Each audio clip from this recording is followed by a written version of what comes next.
Now we will go to the 13th station. So from there, take the straight road towards the Kadamba Plateau.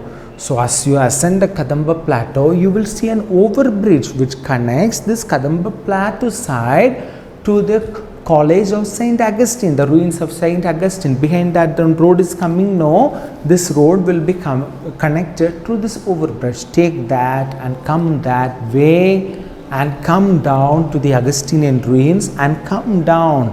And from there, take a turn towards the church of Santa Monica, at the convent of Santa Monica, and from there you take that straight road. At the edge you will find the chapel of Our Lady of Rosary, which has its existence way back in 1526, but which was raised to a parish in the year 1543 to 1544. It was raised as the status of the parish. So Saint Francis Xavier, whenever he was in Goa at evenings, he would walk in the streets of Old Goa, he carrying a bell, attracting the attention of many, especially the little children. He would take them to this church of Our Lady of Rosary. So he taught them catechism, morals, and especially instruct them to pray for the dead. There is another one source in which it states that about 300 people were present at every occasion when Saiba went there to preach.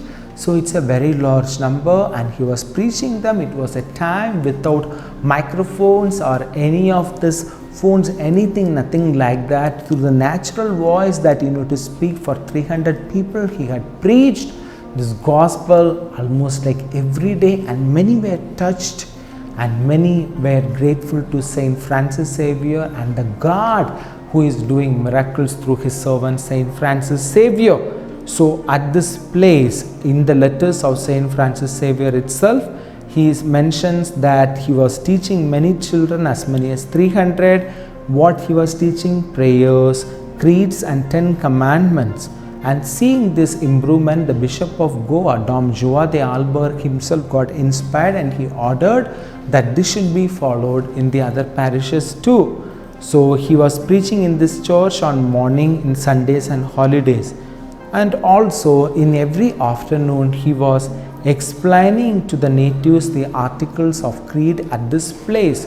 So another one thing is that in this church, if you go to the main altar, at this side you will find a very furnished tomb which belonged to a certain woman named Katrina Pirish.